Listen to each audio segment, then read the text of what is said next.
My Other's Keeper. Today, I have the distinct pleasure of having Rob and Jay on with me, and they're going to talk about Saskatoon's men's mental health program. The men's mental health program, as many people know, men do not like to talk about their problems. Um, in my experience, men have been generally kind of taught, I guess, to a large degree that being vulnerable isn't okay.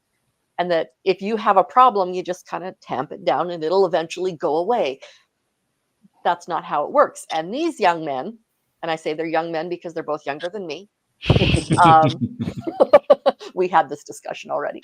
She's not wrong. Yeah. These young men decided that they were sick and tired of being sick and tired. So they found a new way to reach out. So we've got Rob and Jason. Welcome, gentlemen, and thank you for coming to My Other's Keeper. Thanks for having us. Jay's the talkative one. You'll notice that. All right. So tell me, how long has this program been going on? We've been up and running since July 11th of 2022. Yes. Okay. Yes. So almost 2 years now. Yeah. Okay. So did COVID have anything to do with your startup, or it was part of it, but not the entire reason behind it? No. For me, it was something I always looked for a men's group with stuff I was going through at the time. And for me, it was a process of about 10 years at least. Wow. Back in about 2012, there was a lot going on for me in my life at that point, and I was doing counseling. I was looking around, and I found there was nothing for guys. So I, like most people, I just went and did general counseling. Yeah. Got through it, felt better, and then, life has a lot of ups and downs, and with the whole COVID thing, I was going to a Tuesday night group that Rob was a part of, and I just told him one day, like, I've been wanting to do a men's group for quite a while. I had talked with other counselors around Saskatoon, and they're like, yeah, I can take a look around. And they all came back and said, I'm sorry, but there's nothing. And I remember asking one gentleman, well, why? And he told me, he said, well, people ask, and we just kind of tell them, like, there is nothing. And it's something that just kind of seemed like it was getting swept under the rug. Mm-hmm. So when I approached Rob about it, he was like, yeah, I kind of want to do the same thing. And with the whole lockdown stuff at the time is when him and I really kind of started to develop stuff. In the beginning, we had a small little slogan. As things started to open up, people always find this they get a bit of a chuckle out of it. We literally sat down in a Burger King and wrote out our mission statement. Yep. And awesome. I still have the book where we sat down and wrote our original mission statement and all the stuff that we wanted to do. I've gone through it since, and we've done pretty much everything. Awesome. And also, I should have asked you this earlier. Do you happen to have that handy? I wouldn't mind hearing what it is. Oh. Rob, you talk, he'll go look. Yeah, I'll go take a look. Hang on. You go look. So Rob, what? Go ahead. Like Jason was saying, we've been planning. The planning stages of the group started in 2020, but it wasn't until everything started opening back up that we had the means to actually get things going, because we talked about it, and we were talking with the main director of CMHA in Saskatoon, and it always seemed like, it was just another roadblock after another roadblock. And then in 2022, after we sat down in Burger King and started writing out our mission statement, we went in like the next Tuesday afterwards. Okay. I think it was Tuesday, whatever. We sat down and talked with her, and then it was like, yeah, it's go time. Let's do this. Because That's I awesome. remember this distinctly because Jason was expecting a lot of resistance. And when we Really? talked with her and she was like, yeah, okay, what do you need? It's like, okay, I was expecting a fight. I wasn't expecting it to happen that easily. I wasn't necessarily expecting a fight, but I felt A like struggle. not even that. It kind of went in as if I was pitching something to some big business tycoon, trying to almost sell something to them. Like we were on Okay. Shark Tank. Yeah, exactly. That was kind of how I felt. Like I had to have this big presentation, things, blah blah blah, and I did. And then Yeah. when we walked out, I looked at Rob. And I'm like, okay, that was too easy. Like, did that just really happen? Because my brain hadn't really taken the time to go, oh wow, like this is gonna happen. What? Like wow. So yeah, she the director of CMHA, yeah, she literally like, yeah, what do you need from us? I think Rob and I just kind of stopped, looked at her, looked at each other, like, yeah, what do we need? At this point, we really We don't know what we don't know. we don't. Like, Well, Yeah. we knew we needed a meeting space. well, And yeah. CMHA provides that for us. Well, Yeah. Rob was always adamant, I would say, about using the CMHA space. I was looking elsewhere, or possibly looking elsewhere, because I didn't think we were going to really be able to do it there, because I know they do so much more. So I thought, are they really going to be able to have a time slot for us? Are we going to be able to do it there? But yeah, we've been able to do it with CMHA. And it's been interesting to say the least.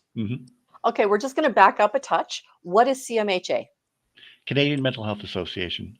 Okay, and so what is their mission statement before we get to your mission statement?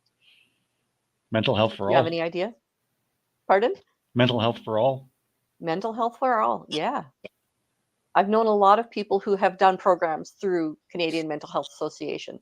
I personally have taken their mental health first aid course twice. So I'm I took that. Mental health first aid practitioner. Rob is as well. It is, I have to say, one of the best things I've ever done. And it has helped me and people I know and love immensely, and just being able to say, okay, I know how to listen, and here's the professional. That's the thing, is knowing when to take them to a professional. So in your facilitating roles, what is it that you do to facilitate a meeting? Make sure everybody has time to talk. Yeah. Some guys will have 5 minutes. We've had guys come in that have talked for an hour and a half. Yeah. Wow. It's like, for a lot of them, it's been guys that are coming through the door for the first time. And they'll be like, oh, yeah, my name's so-and-so. This is what's going on. They'll say a little bit. And then they'll just kind of stop. And then someone else might go. And then they might pipe up and say, oh, can I just say blah, blah, blah. And then, again, for the next hour and a half, whatever it is when all of a sudden the floodgates just open. Yeah. That's a wonderful thing. Yeah, and we've had guys sit there and, oh, I'm sorry, I'm taking up so much time. I'm not giving a chance for anyone else to talk. And Rob and I are always sitting back going, no, man, have at her. Like, there have been men in this group that have openly just cried, and one of us will just walk over, grab a Kleenex box, just kind of in their direction. Here you go. You're gonna need this more than me. Yeah. Yeah. It's you were talking earlier about guys that push it all down. Yeah. I was one of those guys. I was one of them. And unfortunately for guys, I even hear it from women. It's like, oh, well, my boyfriend, my husband, they just freak out. They just freaked out on me. Well, right. Chances are it's probably because he's been suppressing a lot of stuff. Yeah. And unfortunately, for my own personal experience and working with a lot of guys and just people outside the group, it happens. It is something that is so common. And you're taught, like, from and I can remember this, it's like either why are you crying or I'll give you something to cry about. That was that one a lot. statement the in my family. Yeah. yeah, why are you crying? I can remember hearing that from my friends when I was in elementary. You Yeah. know, and to hear that from guys that were supposed to be my friends, hmm you Yeah. know, you kind of stop and look at them like, wait, what? Yeah. Oh, You And as don't know guys, why I'm crying? yeah, and as guys, we've heard it all the time, all the Yeah. insults and vulgarities hurled at us. So Yeah. we're coming from a place of knowledge on that aspect. Mm-hmm. yeah, we don't do it so much anymore, I've noticed, but in the Mhm. beginning, we always said like we're not professionals. Mm-hmm. You Yeah, know, that's one thing I got to start doing more in my opening. but a On the lot of the new one. guys that are in the group right now are regulars. Mhm. So you kind of Good. just, for the guys that are regulars at the stuff, we just don't understand when we do get a new guy in the group. We try to make sure like, oh yeah, like we're not professionals.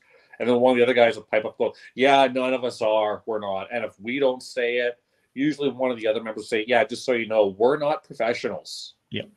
When So I do my mental health Mondays, I have this banner going along the bottom. I am not a mental health professional. I'm a survivor and a mental health first aid practitioner. So, Rob, you have done mental health first aid, you've said? Yep. Yeah. And Jay, you have I not got yet done home that. prove it. I haven't, but I actually I am taking a first aid course not this weekend, but next weekend through St. John's Ambulance, and there's Okay. some mental health first aid I guess involved with this. Like I was certified Nice. for it years ago, but when I got in contact with them, the person that I talked to, very open, just told me, yeah, no, you can't do a recertification. You kind of got to start from scratch, which It's might been kind of long suck. enough ago that it was, Yeah, but yeah. they inform me enough to say that there is so much more to it than what there used to be, and because they Mm-hmm. do include a mental health first aid, and for Mm-hmm. me, I've always want to try, I guess, to get those certificates, but usually they're just kind of just out of reach for me, and I find Mm. I just don't necessarily need to have a certificate to just sit down and listen to somebody. Mhm. Yeah, Yeah, that's exactly. exactly right. You're not giving Yeah. them advice, but you're just No, there listening. And one of our big things is also listening non-judgmentally. that's right. It Yeah. doesn't matter the color of your skin, whether you're, you know, straight, gay, it don't matter. We have a gay guy in our group, so it's No. oh yeah, He's quite the comedian. yeah He he is. really is. When Yeah, he first I came believe in, that. I and he only actually mentioned that recently. hmm Oh, When he okay. first came into the group, and honestly, it's not something that I personally think about. It's just, No, Yeah. again, I'm a dude helping a dude. That's it. exactly. And when he's like, "Oh well, I'm gay," blah blah blah blah blah, I just kind of stopped and I looked down. I was like, "Wait, what? Huh. Oh, okay, Oh okay, well. Cool. awesome." Like, Yeah.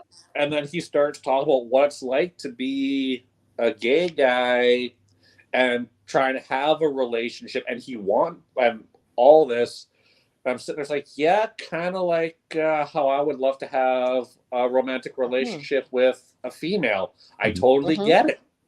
Absolutely. Romance is romance. Love is love. Yeah. hmm And, Oh yeah. it just, stress is stress. Yep. Yeah. We currently It have does. a Yeah. few people watching. And so if any of you has a question, feel free to type it in the chat, or even if it's just to say hi. So Sam's just saying that this is an important topic, and she's exactly right. It is so important to make sure that men have a safe space to hmm be a man, to be able to be vulnerable and not be judged. Those three things are essential, I think. Yeah, absolutely. Yeah. Yeah. That term, be a man. It's like, what exactly does that mean? Honestly, Exactly. Yeah. to be a man. Well, to be a man, I guess you got to have the male anatomy. Hey, you know. Yeah. Well, not all men, according to some people, have male anatomy. This is true. It's very true. For me saying something like that is just, I'm 43. I'm old school, and Yeah. there's so many things that have changed. Yeah. Certain terms that were said when I was growing up, you say Oh, that yeah. now, and it's like, whoa, that's Yeah. not the right thing to say. Yeah. You know, I'm a guy who believes in chivalry, holding the door open for a lady, and that That's not a bad unfortunately, thing. I'm telling you, it's not a bad thing. no, it's not. It's not a bad thing at all. Between my mom and her sisters, if I did something wrong, I said something wrong, I heard about it. It's just Yeah.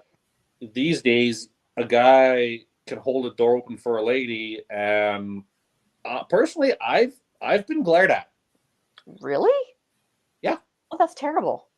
I don't know if it's because I held the door open, or maybe that lady was just having a bad day, and maybe it's like, you know what, all guys, she could have just had a nasty breakup with a boyfriend, husband, something like that, and any guy is like the enemy or something kind of thing. Yeah. You don't know Which everyone's again, story. I can understand, because being a single dad, Mm-hmm. I went through a period where I could not look a woman in the face at all. That was me Mm. after a nasty breakup. Yeah, He couldn't look and you in the face? Oh, that's just rude. That just is. No? Okay. and Sorry. and it goes for a lot of guys too. You Mhm. know, Yeah. you go through those dark periods where, again, you break up with your wife, girlfriend, whatever, Mm-hmm. and you just can't look another person, same sex or not, in the face, That's right. because it's hard. Mhm. Yeah. You'll barricade yourself. You go into a very dark place. You become suicidal. Or Mm-hmm. again, I've been down that road. The Mm-hmm. statistics, I don't know them offhand, but I know male suicide rates are much higher Mhm. than most Mm-hmm. people think. Yeah. And they're higher for men than they actually are for women. Well, women get help, men get dead. Yeah. That's what I've heard. It's true, but it's also unfortunate. Yeah. Yeah. And unfortunately for Rob and I, in the 2 years we've been doing this group, we did have a gentleman come in. He was in a bad way, and unfortunately, yeah, he did take his own life. Mhm. Yeah. And Just gonna highlight. Sorry, we I'm just had going to highlight Don here. Very important topic. We need to change the way we view mental health, especially paying attention to groups that we typically shy away from mental health care. Men, people of color, people of any sort of um, minority type group Mhm. or marginalized group. That's huge. yeah, And Sam also comments the fight against social stigma is so hard. I feel for the men having to live and fight against it. Having a safe place to get support is so important. It really is, because And there's always been such a huge stigma around men's mental health. Like, even to this very day, there yeah. still is that stigma. But that's one of our mottos: is break the stigma, because Hmm. it needs to be broken. That conversation needs to happen. Absolutely. Absolutely. Another one of That's ours is something that, get it out before it gets you. ooh, I like Something that. along that lines. Yeah, I like that. Jay, you went and got your book to talk about your mission statement and your other statements. Tell us what's in there. uh, well, the original statement that we did, we just had it that we are not counselors. We are a Hmm. group of men looking to break the stigma of men's mental health. Hmm. Together, we want to listen, understand, validate, respect, and honor one another. Together, Hmm. we can learn to stop hiding in the shadows and together create a positive atmosphere where vulnerability is not only welcomed, but encouraged as well. We are a Awesome. diverse group of men from all walks of life. We come from different ethnicities, religious groups, races, and creeds. And that's just kind of what we originally wrote out, and Perfect. that we tweaked it since then. What is on the Canadian mental health website is Hmm. what it eventually became. Okay. And then, like, for us in our group, even though we're not professionals, and because I've done counseling, Rob's done counseling, other guys have come to the group have done it. Some people seem to have pretty good luck with it. Others just don't. So confidentiality is number one. Yeah, it's our Absolutely. biggest, You well, know, not so much rule, but guideline. Whatever's said in the meeting at that time stays in the meeting. Doesn't Yeah. go beyond that. yeah, because when it came to the whole guidelines thing, I can remember thinking about Pirates of the Caribbean and how they talked about the code of the pirates and all this. It's not really rules, more like guidelines. And Love those movies.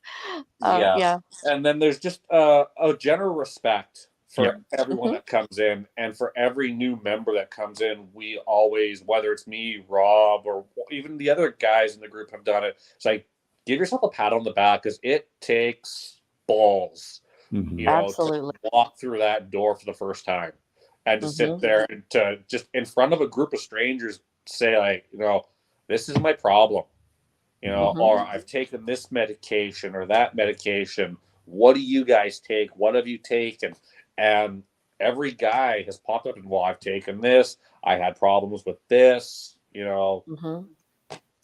But and then we had other stuff like anything that would be considered like racist, homophobic, stuff like that.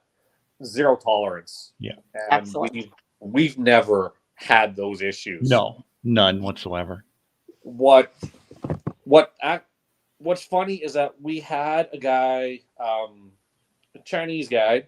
His mom and dad had only been, I think, here not very long, and some of the stereotypes that go along with it, he was the one cracking jokes and saying, like, well, this doesn't work and all. And I'm sitting there, I'm looking like, dude, have you looked in a mirror lately? And he just looked at me. He's like, well, yes, I have. I know exactly who I am. And and he just kind of kept on going with it. And, you know, there's always those stereotypical jokes about marriage. Well, I'm going to tell my wife this, this, and this. And all the rest of us guys were like, yeah, good luck with that. See what happens. Yep. Yeah, nice knowing you, you know. You were married how long? Yeah, well, Exactly. again, like we always say there is a certain amount of ball busting in the group. Oh yeah. And you know, there have been, I guess you'd say, some pretty dark jokes, Yeah. you know, that fly around the room. And but everybody laughs at them because even though it's men's mental health is a very real thing, the jokes that we can throw around, it's like, yeah, because we just use humor as a way to just kind of break the ice at times. Yeah. And it's something that just hasn't failed. And for other people that have mental health issues, they might take offense to it. It might bug them. So we try not to crash through too many ceilings. And because there is a Tuesday group that happens, but that group is more women. Like, even in our groups, like we don't badmouth women at all. Yeah. It's not like some guy coming in and saying stuff like, oh, my girlfriend, blah, blah, blah, blah, blah, and saying a lot of nasty things. That doesn't happen. That falls under the respect Yeah, category. it does. That's wonderful. Even though it's a men's group, there's still that respect for women as well.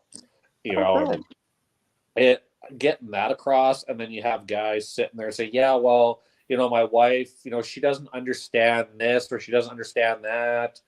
And it's like, well, and for any one of us, that'll be like, yeah, okay, well, this is kind of what I did, and explain it to them. Usually they're able to come up with something.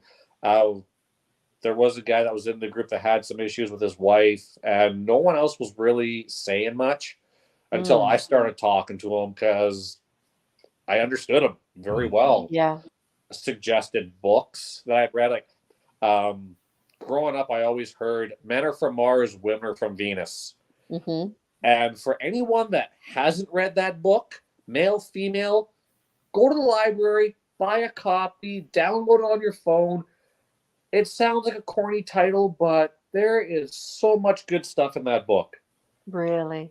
I have it on my bookshelf. I haven't yet read it. Oh, you need to read it.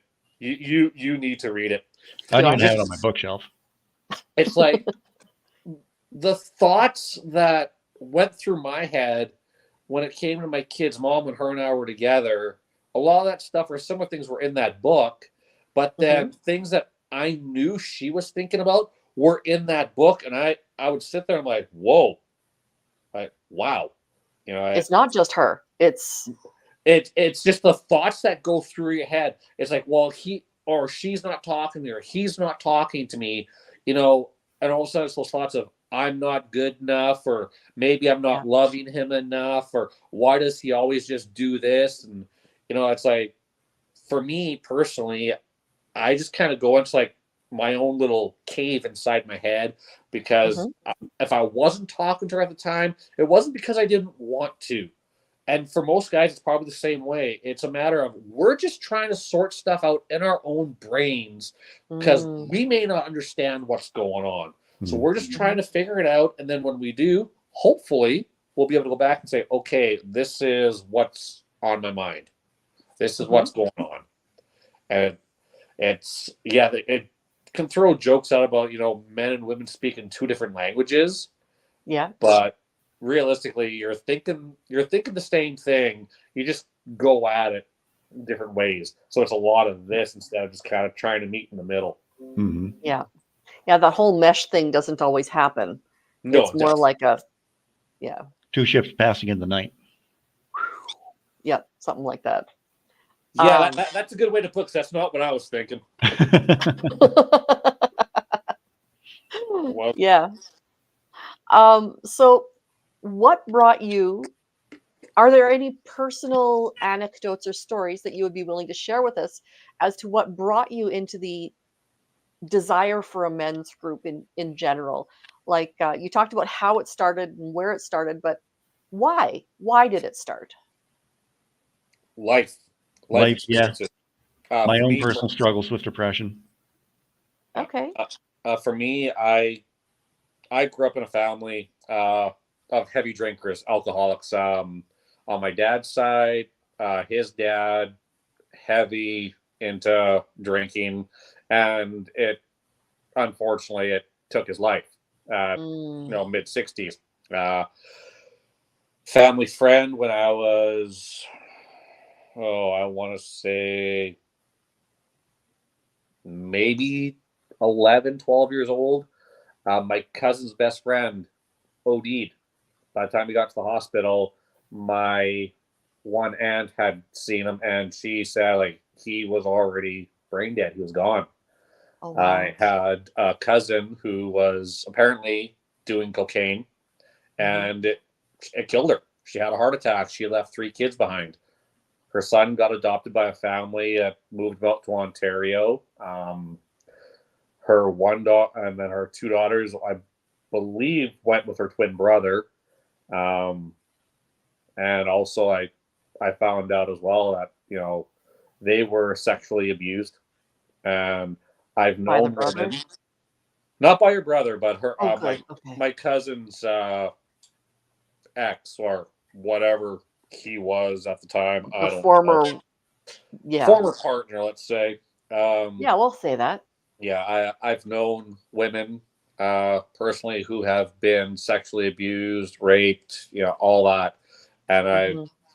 it's it's a hard thing to go through, Mhm. Hmm. just from say my perspective.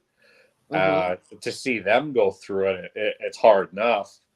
Yeah, Uh, but when you've got kids involved, because you've got a family together, for sure. um, and then just I've had my own struggles with suicide and Hmm. depression, and well, I guess you really can't see it, but on my right arm I have a Grim Reaper.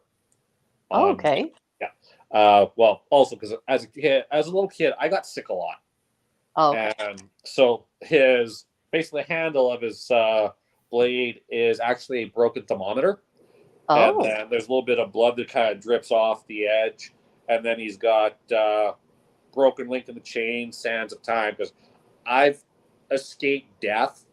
I can count on one hand for sure how many times I've been sick and car accident, rolled my vehicle, and escaped death.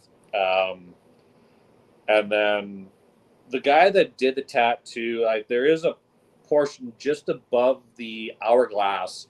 Mm-hmm. It's a little heart, Hmm. and the story that kind of goes behind is that even though people see death, they can be mad at whatever. It's a part of life, but death does have a heart because I'm still alive. Yeah. I'm doing this interview live right now. So for whatever Yeah. reason, death has a heart. And um, after my car accident, I can remember having. And I told this to the shrink that I was trying to help me through some of this stuff in the beginning, and it was a really kind of a weird dream that I had where like I had this grim reaper, like picking me up off the ground, telling me like, "You've got a chance to do something good. Like I'll take you if you want me to take you. I'll take you." Wow. And it was just kind of like, as you say, that fork That in the was the road. fork in the road. Yeah, Exactly. yeah. It's led me up to this. So Wow. that's just kind of the tip of the iceberg. Well, that's For powerful. Mhm. That is powerful. yeah, it's powerful, but when I think about it, it can also be very overwhelming. Because Yes. growing, I can also say life for me is nothing like I thought it was growing up. Because I always thought growing up, a lot of the alcoholism in the family was kind of Mm-hmm. like a blinder. I didn't really pay a lot of attention to it. I paid more attention to I'm going to grow up, have kids, have like, not the white picket fence, but a decent family, struggles, that kind of thing. But Mm-hmm. never did I ever think my life was going to be what it is or what's turned out to be Mhm. ever. Right. Okay. All right. So, Rob, what's your story? Oh gosh, mine goes back. Oh God, to 2003 maybe. I think it was about Mm-hmm. that time. Okay. Um, Met someone through a mutual friend of ours. Uh, Pretty much you could call it whirlwind romance, and then by the time Christmas rolled around, we broke up. Mm-hmm. That really started it for me. 2004, my dad passed away. Mm-hmm. Then a couple months later, met someone new, again through the same mutual friend. I'm starting to see a pattern here, but Not a good friend is what you're saying. oh no, he's a great friend, but Not a Oh, good matchmaker. not a good not a matchmaker. good Yeah, matchmaker. I mean he's been married twice, so Oh, okay. I take it I Jay's the should, friend. no, no, no, Nope, not nope, me, not this Oh, guy. okay. different friend, different I'd friend. find Different. someone better for him, honestly. Well, there you go. See, now that's what we need to do. So Okay. So yes, bad in matchmaking friend. 2005, met someone else. Started a relationship with her. We moved in together in October of that year. Things were great, hunky dory, up until around 2000 and late 2008. Mm-hmm. She started a new job and was telling me all about a new friend of hers. And oh yeah, and he's such a great guy. Red flag went up. Yeah. So a couple months later, February of 2009, the relationship officially ends. Mm-hmm.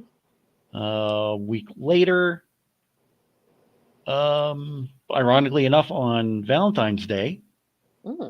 I go to where she was working Mm-hmm. and just ask her flat out, if there's any chance of her and I getting back together again. She said no. I didn't know because at the time she had just started a relationship with this new guy that she met. Ah, So the work friend. yeah, I went home and tried to take my own life at that point. There, Mm-hmm. I spent 3 days in St. Paul's Hospital that I don't remember. I don't know what happened because the only person who was there to see any of my breakdown, freak out, whatever you want to call it, is no longer with us, and she took all that to the grave with her. Mm-hmm. So yeah, 2009 was a pretty horrible year for me. I got evicted from my apartment. I was staying with a friend of mine for a couple months. I started then after he moved elsewhere, I moved in with Jason and his family. December of 2009, I left their home and was homeless for about 2 weeks or so until I finally got the apartment I'm living in now through social services. Okay. Was on medication for quite a bit of time.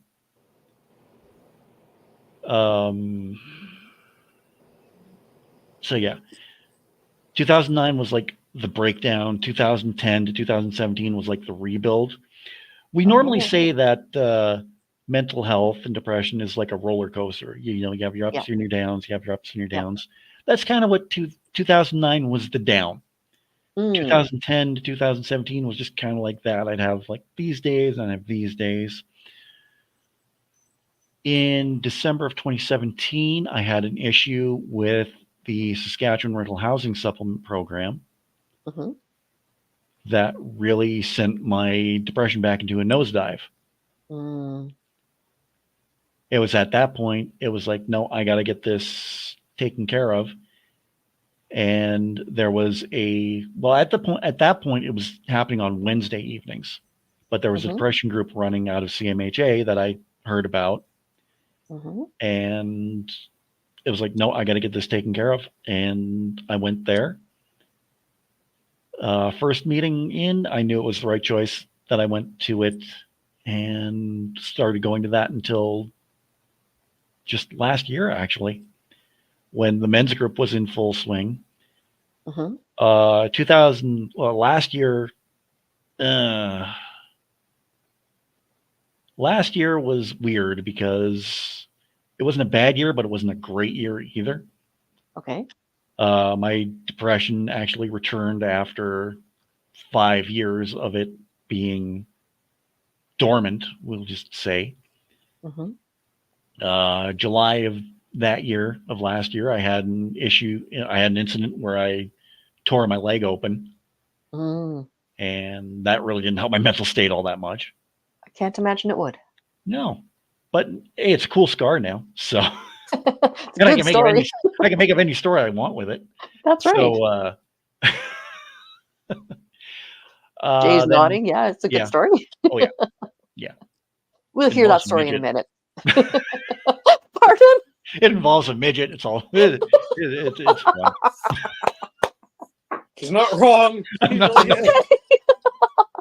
We'll hear that one in a minute, but let's continue with this. In September of that year, I had a huge falling out with a longtime friend of mine. We'd been friends for about 20 years now, and just everything that happened up until that point was just leading to this meltdown in the friendship. So we had a huge argument over everything, and it ended with my friend saying, you know, never contact me again. We're done. I don't want you in my life anymore, pretty much. Wow. So yeah, that really did a number on me. The loss of a friendship can almost be worse than the loss of a romance. It can, yeah, it really can. But the little add-on to that story is that in February of this year, that friend actually reached out and contacted me again. And we've been talking ever since. Okay. So little resolution to that issue. That's but good. Yeah, that's basically my mental health journey in a nutshell. Okay. So having gone through these significant journeys, going through these significant ups and downs, like you were saying, the roller coaster, not having a place just for men, how did you find the,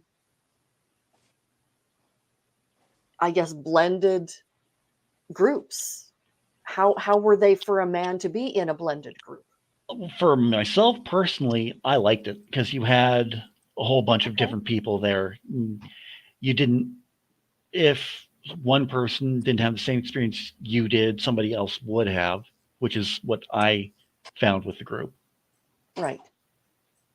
And it was basically through that group that the men's group came to be.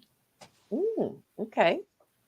So it came to be through a mixed group, Yeah. like mixed genders. And okay, so Jason, why did you like? I'm assuming that you had gone through some counseling before. You said you've been through other therapists and that kind of stuff, right? Yeah. When you decided to go with Rob and start this group, you've shared your initial mission statement. Have those expectations been met? Have they been exceeded? Have they still have things to go yet?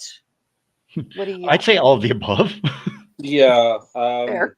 At one point, I had thought about trying to change the mission statement around a little bit, Mm-hmm. but in the end, I decided I just, you know what? No, let's not and say we did, because if I try changing it now and then 6 months later, a year later, I'm probably going to change it again. Mm-hmm. Rob saying that the men's group is an offshoot of the group that he was going to, that I was a part of it as well. I looking back on it, I had to go through that group to be able to do this one. Yeah, I feel the same Okay. way about myself. Because I could have still done counseling, and it always helped me. Like, it really did. But when I got into the group, I was going through a separation at the time. I've been separated just over 3 years now, and it was tough. Like, there was times in the group where the facilitator there's like, yeah, can't do this, can't do that, and we brought the idea of a men's group to her, and she was hugely supportive. I can remember talking to her about it. So I had said to Rob, it's like, hey, can I get her information? Because he was out at my place visiting me the one day. I got to get into this group. And when I told her about it, she was all for it. And I can remember telling her, I want to do it, but I'm not there. So I was in the group, I think, for about, I want to say 6 or 7 months. Okay. Things were going really well. I thought, okay, I'm going to leave the group. And then about 3 months later, I just dropped. I dropped. I went back, and I stuck with it. And then that's when I think that's about the time when I finally did talk to Rob about doing this men's group. And because we did that group, there was someone who was on the board of directors for CMHA who also did CTV Morning Live, and reached out and asked if we'd be interested in doing a spot. At first, I was like, I don't know. Who knows? Well, it was a matter of like, do I have to share so much of my personal life? I was very closed. Like, I'm more open about it now, but I won't say names. Like, well, this is kind of my situation, but that sort of thing. So I didn't know if this interview was going to be like, oh, are they going to pick and prod at this or that? And she was like, no, absolutely not. Whatever you guys want to talk about. She gave us a list of questions. I was back and forth on it. Rob wanted to do it, and I was pretty gung-ho about it. Yeah, there was just something that happened with my boys where I was like, hell with it, I'm doing it. It was because of them, really, as to why I decided to say, okay, let's do this. Yeah. And it's those of us with children, how often it is that it's because of our children that we get help, not for ourselves, but for them. Yeah. And the spot that we did, it was only about a 5-minute spot. And being on live TV, it was something. And it's like, once that red light went on, both Rob and I just clicked. It's like, okay, go time. And it all worked out. We were getting text messages from people afterwards. And I had coworkers that didn't get the chance to see it live, but they went back and watched it. And it was nothing but positive feedback. So it's like, okay, I'm on to something good here. Yeah. And we have been. Yeah. I'm just going to highlight Kirk's statement here. Hey guys, thanks for sharing your story. You're helping me to feel normal. He lives rural, and this type of resource is in need. The thing that saved me was an untrained person who had been where I was. That's usually Nice. how it works out. Yeah, it is. Yeah. You know, and for him saying, making him feel normal, I like always to say, like, I'm normal, everyone else is crazy. Yep. You know, I'm not crazy. My psychiatrist said so. Just saying. I'm not I'm not crazy. I have a crazy. My mother certificate. had me tested. Pardon? I'm not crazy. My mother had me tested. That's right, Sheldon. Yeah. But yeah, no, I understand what you're saying. Like, it's just feeling, I guess, feeling normal is just a way of saying, okay, someone else is going through it. Someone else is Yes. going through something similar. Yeah. Which is nice. It's always nice to have someone, and yeah, he's right. Typically, and same with Robert. Usually, it's someone who's going through it that's not a trained professional. Yeah. When this whole group first started, I can remember talking and saying, all I had to do was say, "How's your day?" It was the tone of my voice, and 5-10 minutes of talking to a complete stranger, and I've got a half, a quarter, 3/4 of their life story. All I said was, "How's your day?" Being nice, and so I guess I kind of, for stuff like that, I kind of had to find a way to turn it off. Not trying Turn to be off a the charm, douche. Jay. Yeah, exactly. No, there's no charm involved. Believe me, there isn't. I'm not that charming. No, it's just, it's hard enough to deal with your own stuff, Mm-hmm. but there's so many other people out there that are For sure. having issues. I used to say the hardest thing in life you'll ever do is deal with your own shit, and it's very true. It really is. It's easy for me to help Rob, to help you, to help whomever, but for me, for the longest time, to help myself. Yeah, exactly. I find the same I'm thing. exactly the same way. I'm really good at giving advice, but I will not take my own advice to save my life. Yeah, No. and there's so many people that I've come across are just like that. And next thing you know, they're giving out advice, but then somewhere down the line, somehow they've taken their own advice somewhere. Mm-hmm. I know I've done it, Yeah. and I can look back and go, what that one? No, I have no idea. I can't say that was the moment because I truly don't know. It's just been just a constant process of just growing, just continuing to grow and trying to be better. Yeah. Well, like Kirk was saying, I shouldn't say unprofessional, the non-professional people help a lot. And in my experience, the professionals tend not to give much of themselves in a situation. Like they don't say, this was my experience. The non-professionals can say, yeah, this was my experience, because professionals are taught, no, we can't transference and all of this other stuff. You have to be careful with they that. can't get too involved. Right. Exactly. There are for a counselor, for a psychiatrist, psychologist, there are so many legalities involved. Absolutely. Yeah. Whereas us, we can get right down into the trenches with them. Well, Can you ever? And that's great. It's just, if I phoned Central Intake, one of the questions they ask, are you suicidal? Because it puts you into a certain category of, okay, if you're like really suicidal and I've got a bottle of pills in my hand and I'm ready to take them, you're pretty much, hopefully top of the list.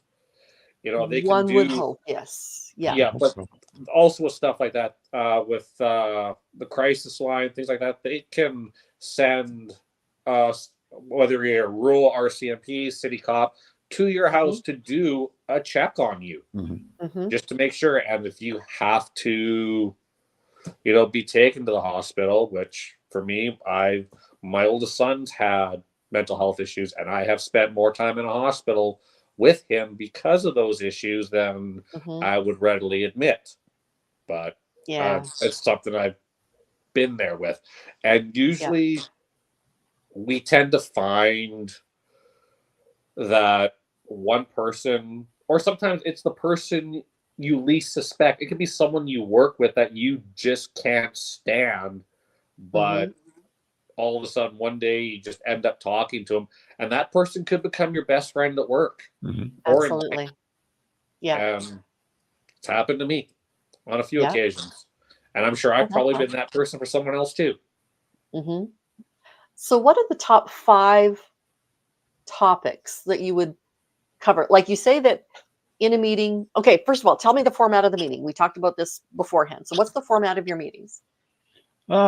Basically, format, if we have somebody new, we'll just go through the welcoming opening that I usually do, where I just tell them the guidelines, tell them, give yourself a pat on the back for walking in. What's another one? We're not professionals. We're hmm just up here, a group of peers looking to help men out.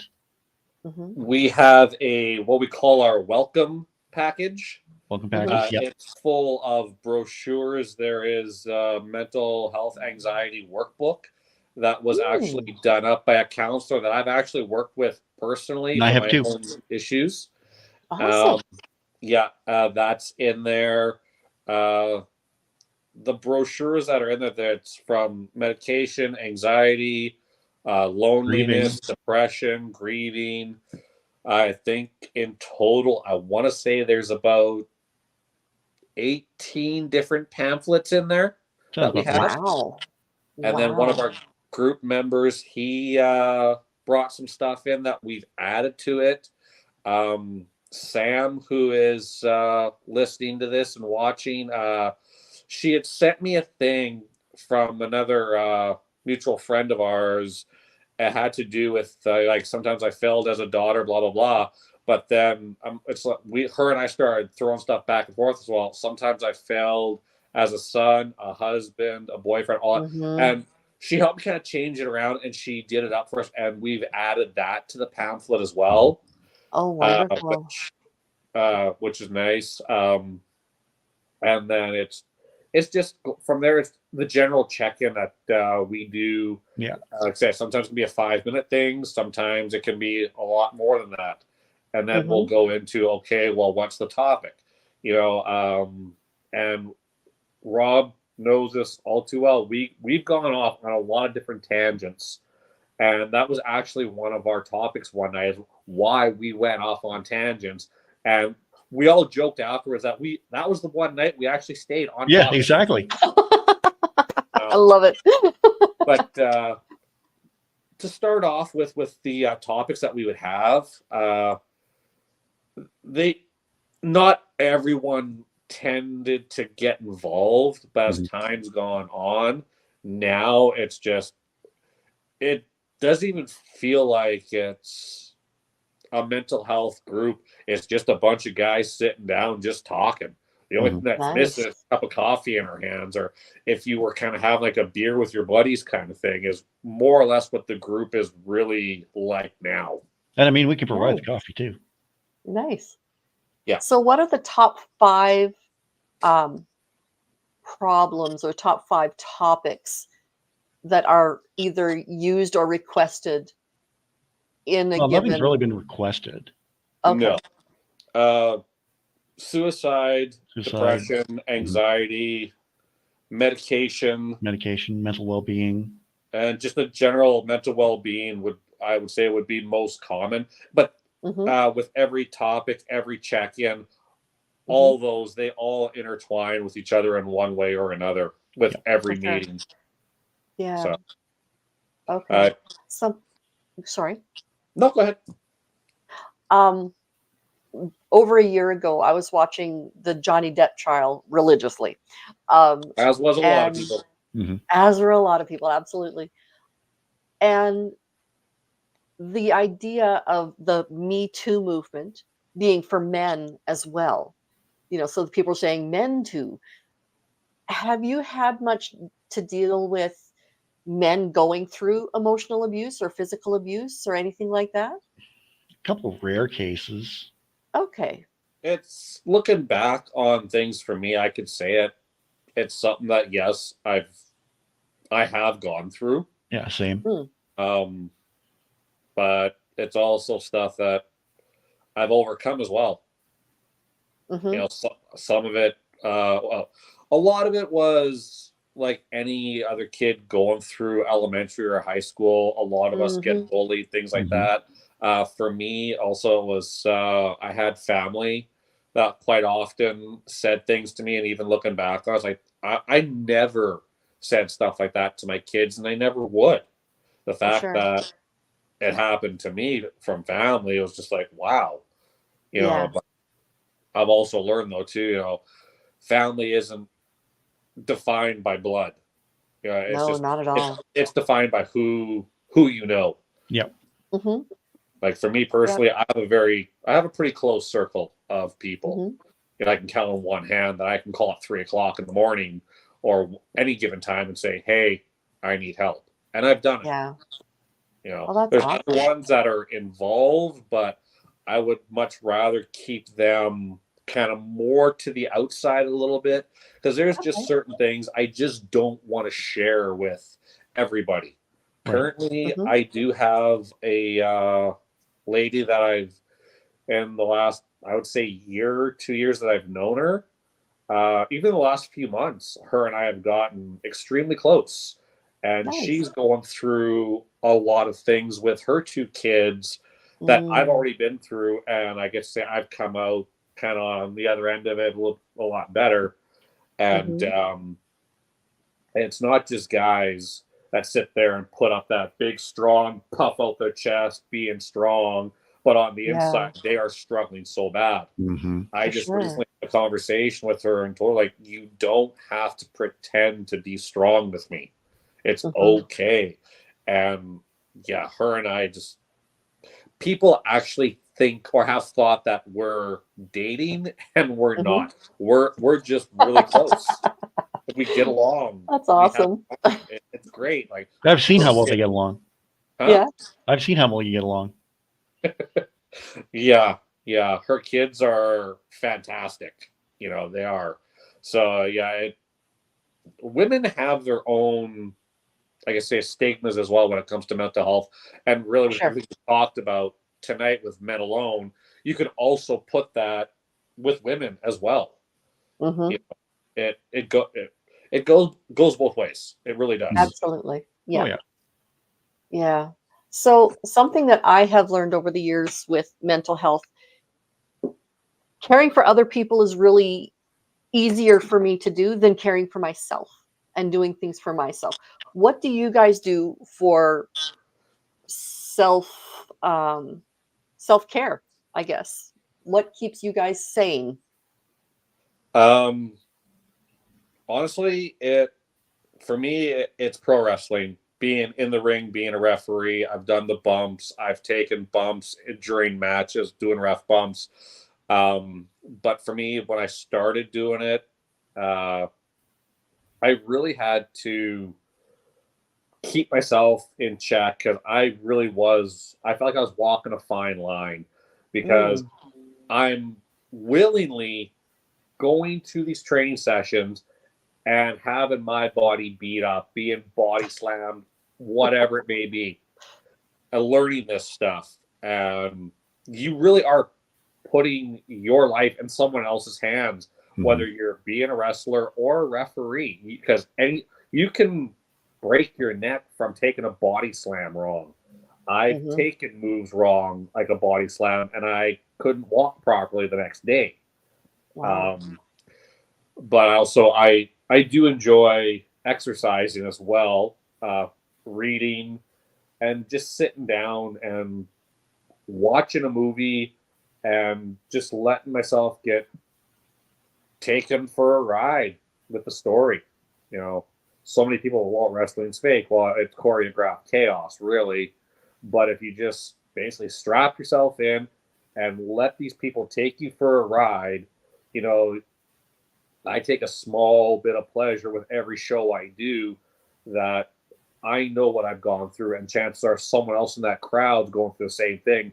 So I have a small part in helping two wrestlers tell their story and pull these people out of their own crap where they can holler, they can cheer, have a few drinks, and just boo the heck out of a bad guy Mhm. and walk away at the end of the night with a smile on their face. That's awesome. Case in point, show on Saturday. I was wrestling a tag team match, and there Mhm. was this little boy, couldn't have been more than 4 years old. I'm getting ready to go to the back, match is over, and all I hear is this little voice, Ref!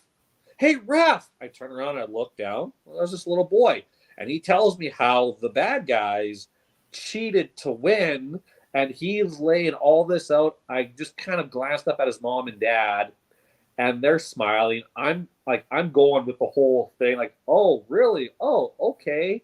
Don't worry, buddy. I'm supposed to enforce the rules. I'll go talk to him. I'll take care of this. And that kid was just so proud that basically he got these bad guys in trouble. And his mom and dad, again, sitting there That's smiling. fabulous. I love it. It is. It's great because me personally, you never know if this little 4-year-old boy or girl is gonna want to be a wrestler and could possibly be that next big star. I've Mhm. gone to WWE events with my own kids, and I have replica titles, and I've seen these same little kids looking at me, and I've taken the belt, put it over their shoulder, and looked at mom and dad and said, here, take a picture. Yeah. And it brings them a lot of joy because chances are, that 5-year-old, that 10-year-old wants that belt, but mom and dad can't afford it. They were barely able to afford those tickets. Mhm. Yeah. So just that little bit of stuff that I get to do, and that stuff that they say keeps me sane. Yeah. I same. Yeah. Yeah. Oh, that's awesome. Rob, what do you do for self-care? For self-care, also much like Jason, the wrestling thing, but Okay. on top of that, I also have my own YouTube channel that I post to quite a bit. Like right now, last I checked, I had 292 subscribers. I'm Ooh. closing in on my 300 goal, my 300 subscriber goal. Okay, so And what's your YouTube channel? I'll plug it here. Irish Bandit Rob. Oh,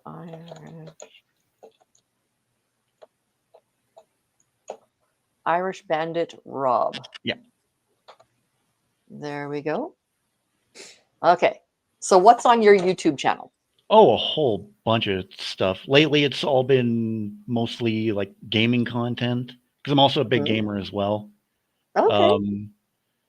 Video games is another thing that I like to get lost in. Mhm. It's that whole thing of going to another world and being the hero. Because my favorite video game of all time is a role-playing game. So you assume the role Okay. of the hero. But another big thing for me, actually, I'm going to have to just quickly go run and grab something. I'll be right back. Okay. All I right. know Talk about exactly what yourself. he's getting. So before we do that, let's just quickly plug the cmhasaskatoon.ca. If you want to find the men's group, go on there. There will be, you said, a list of different services. Is that right?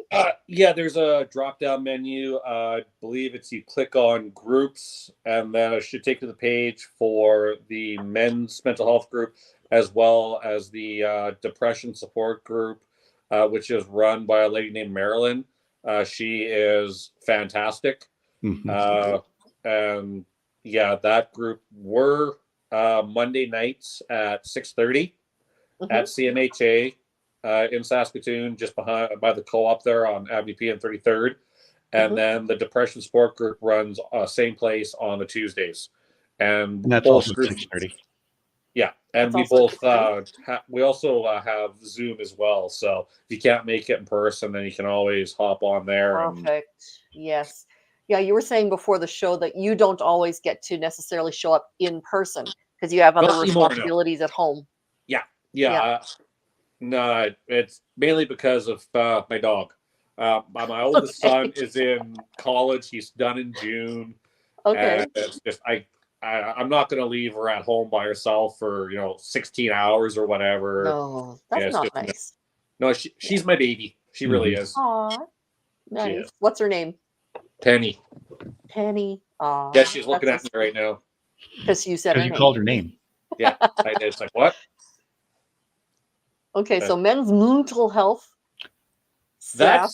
That was just a happy That little was a happy accident when accident. Rob was doing the whole group thing. Was something Right. I pointed out, and I'm like, actually, you know what? Let's keep it that way. Nobody's going to try claim it. Exactly. No, they don't.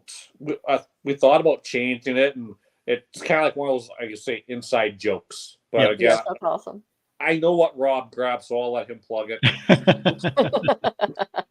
So Okay, so we're going to go back to Irish Bandit Rob. yes. So one of my big things was in 2020 when everything shut down. It was like, what am I going to do now? So I always had this idea for a story rattling around in my head. So I figured, got the time. Why don't I get this all jotted down? I sat down, and for a month straight, I wrote this story, and I was done with it, put it down, and didn't come back to it for another year and a half, 2 years maybe. Oh. So I went back to it again 2 years later, did another draft, looked at it, was like, okay, this is getting better. Did a third draft, and then was like, okay, no, this is too good. And then after the first draft, actually, I sent a copy sent a copy, it's all digital, but I sent a file to Jason to have him read it. And another friend of mine, he read it as well. And they came back and they were saying, yeah, this is actually pretty good. And this is, so I went back, and because the version they read only had 10 chapters. Oh. And I went back, saw a storyline that I forgot to put in to the story, and was able to get another 2 chapters out of that to make it 12. So then it came times like, God, what am I going to do with this? What am I going to do with this? And Jason had brought up the idea of, well, why don't you go through Kindle Direct Publishing? It's like, I actually thought of that. So thought it over, and then it was like, okay, you know what? I'm doing it. I put the Kindle version up in July of 2022. And then in December of 2022, I got the physical copy published of my novel Shade Falling. Shade Falling. Awesome. Shade Falling, a Jack Hart mystery. Okay. It is a throwback to the old school noir detective novels about a detective named Jack Hart. This about 1940s-ish. He's brought in on a case by a fellow detective of a missing piece of art. And the story that I wrote out was... I wanted it to be one of those stories that took twists and turns at basically on every page. So you think one thing happens here and something else happens, and without giving too many details, I know Jason knows when I talk about chapter 11. Sam knows when I talk about chapter 11. That chapter. You're not talking like what's it called? The word I'm looking for has escaped me. Bankruptcy. Got it. Yes. Yeah, right. Okay. But I have had so many people come up to me when they have finished reading the novel, and they go, I just want to tell you, your novel was great. Ooh. But for what happened at the end of the chapter 11, I will never forgive you for that one. A little something that should be mentioned, though, is that it took a few months of me convincing him to publish that story. It did. Really? I did have a guy that I worked with at the time.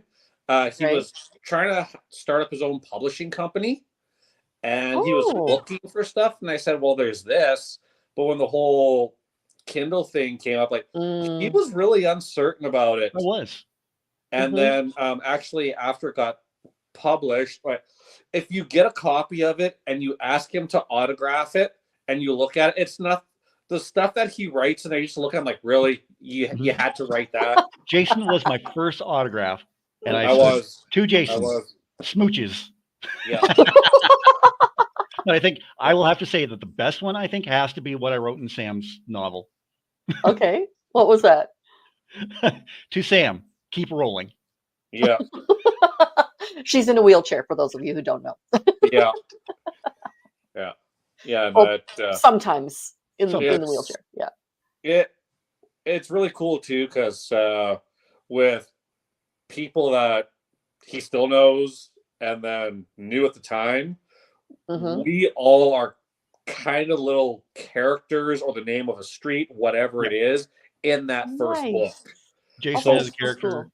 Yeah, I'm actually one of the characters in the book, and if you figure out which one I am, and then you actually know who I am, it's it's definitely me in Okay. that realm. And Okay. I know he's got other ones that he Oh, yeah. wants to publish. I was going to ask, I'm do you still have a working part on the 2 yet? second. Okay. I'm trying to end chapter 7 of the follow-up, and I just have not been able to find a way to end that chapter yet. Ah, Because I know okay. once I end that chapter, everything else is going to come. But Yeah. it's just so tough finishing that one chapter. Yeah, considering Do you're I supposed- have Jack Hart's name spelled correctly? No, it's Hart, like the wrestling people? yes, like Hart. Yep. There we go. reading the original draft and getting to the end of it, I don't remember looking at him saying like, "I'll never forgive you for that." Mhm. I actually remember crying at the end of it. I was just like, Oh my. Wow. It's just because of what happened. Like the one character is like, wait, had to go back. Wait, you did what? What? You know? So what And you're then- saying is I need to have Rob back to talk about his book. Rob back Yes. to talk about his book. Well, yeah. It's like I said, it's just one of those things. I've known him since grade 9, nearly 30 years. Mhm. So the fact that he wrote something like this, I guess, really, I'm not surprised Hmm. that he did. But yeah, We're going to get off the topic of the book for a moment. Kirk has a question. He doesn't like labels, and I don't want to have a label of a mental illness because he doesn't fit in the box. How do you avoid this, or is it possible? it's entirely possible. Excellent question. Excellent it- question. It's entirely possible. If you don't like labels, you don't like labels. Yep. You're just someone who's going through a difficult situation. Really. Mhm. You know, whether it's a situation you've been going through for the last 3 months, 3 years, whatever the case, it's just something you're going through. Yep. Is there a light at the end of the tunnel? Yeah, Absolutely, there is. there is. I think we're both examples of that. Is it difficult to see? Absolutely. Mhm. It's just if you're struggling with something so bad that Mhm. it seems like, you know, people say, well, take it a day at a time. Well, I tried that myself personally. Mhm. I knew a guy that was like, well, if you can't do a day at a time, do an hour at a time. If that's Yes. too much, Do a go minute at a minute time. by minute. At first, I thought like, okay, man, you're smoking some wacky tobacco, and I started. No, he's not to do 1 it, minute at a time. but it to go a day, yeah, can be a struggle. To Mhm. go an Yeah. hour can be a struggle. But Yeah. if you got to watch, you sit there and just minute to minute, and all of a sudden, well, you've done 5 minutes of something or a half hour of something, you know.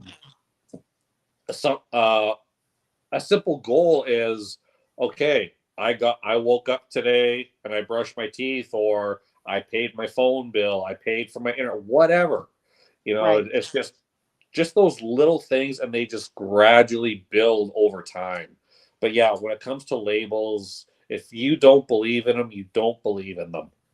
You're just someone going through a difficult time, plain and simple. Mhm. People will put a label on you, or they'll say something because it's what works for them. It's how Right. they try to understand Right. whatever it is, so. Okay. All right. I'm just going to throw in there just a little bit because I do have a mental illness. I have several, in fact. I have a lovely alphabet after my name, and none of it has anything to do with PhD. And it's all to do with mental illnesses. And I don't ever say that I am bipolar. I am whatever, because I am not all of this. Right. I have this illness. I have diabetes. I have red hair.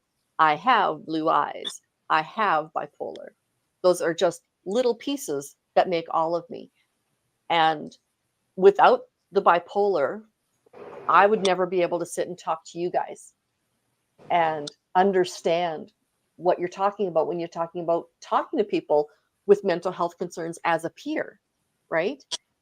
If I did not have this alphabet after my name, there are so many people I would never be able to competently or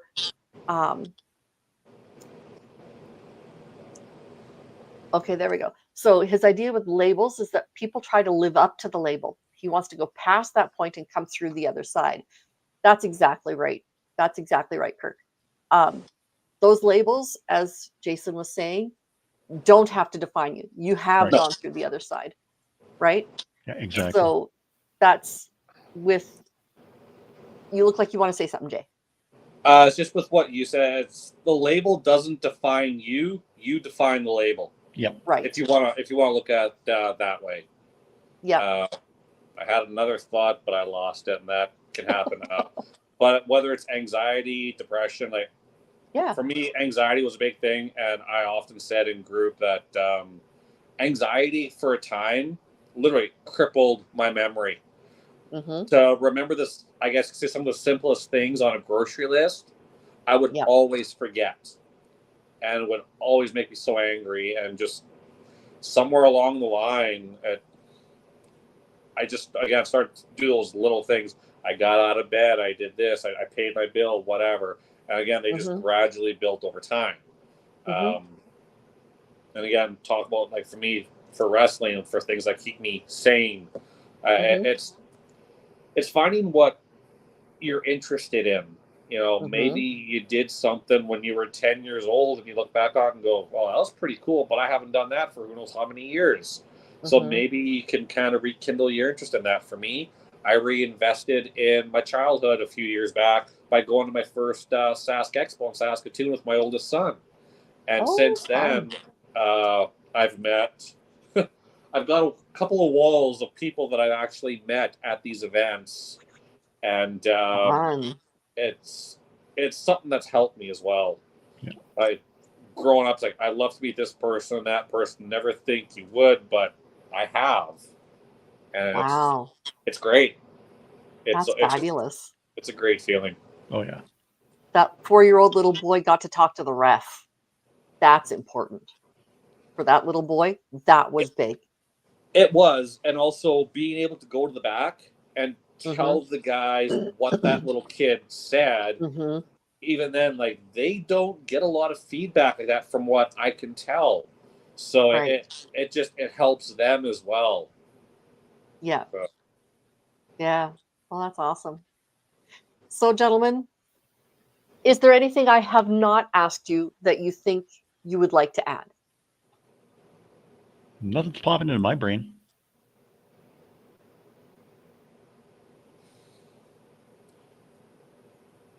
Do what you can to not let your mental health cripple you. Will it? That's a good one. Yeah, it will. It can, It yes. will. It can. Yes. There for guys and girls, there is nothing wrong with reaching out. Sometimes you Exactly. reach out, and there are people that will say some pretty nasty shit. I'm not gonna sugarcoat it. They will, but if you got just that one person you can talk to them. Listen. Yeah. Yeah. And just Sometimes hopefully, being that listening ear Yeah. is even more important than giving that advice, right? Just being Yep. able to let somebody else talk through what's going on. Yeah. Can be As big. for the guys, you know about our group. Come see us. Yep. That's Come on right. to Zoom. Rob's typically the one that answers the emails for the men's mental health. So, every Monday 6:30, and we do mean every Monday. Statutory holidays, if they fall on a Monday, we're still going. Doesn't matter. Yep. Yep. Yeah. So if you have any questions, if you want to know the actual address, if you aren't in the Saskatoon area, but you connected with these guys and what they're talking about, you could Zoom in and they can tell you how to do it. They would be more Yep. than happy, I'm certain. Oh yeah. Absolutely. Yep. Excellent. So thank you, Rob. Thank you, Jason. And I'm really sorry that we had to miss out on your third. His name's Tyler. Is that right? Yeah, he's sick. Not well. He's Unfortunately, sick. he's been sick the last couple of weeks, I think. Oh, Yeah. no. I hope he's going to be okay. It's just he's a personal trainer, so Oh.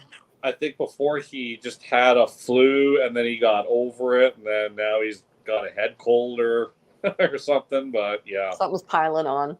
Mhm. Okay. unfortunately, yeah. Yeah. Okay. So we've got men who are wrestlers. We have are wrestling fanatics. We have refs. We have personal trainers. I'm sure there are men of almost any demographic. Oh, Oh yeah, You there think is. that There is. absolutely. It doesn't matter. exactly? It does not Yep. matter. You can be the CEO of a company and you're going to probably have mental health issues. Yeah, exactly. Probably, yeah. That would be my guess. Yeah. So thanks, guys. I really appreciate you coming tonight. This is Thanks for awesome. having us. Stick around for Yeah. a minute when we're done. And thank you for showing up and watching and being with my other's keeper. We'll see you again on Thursday. Bye.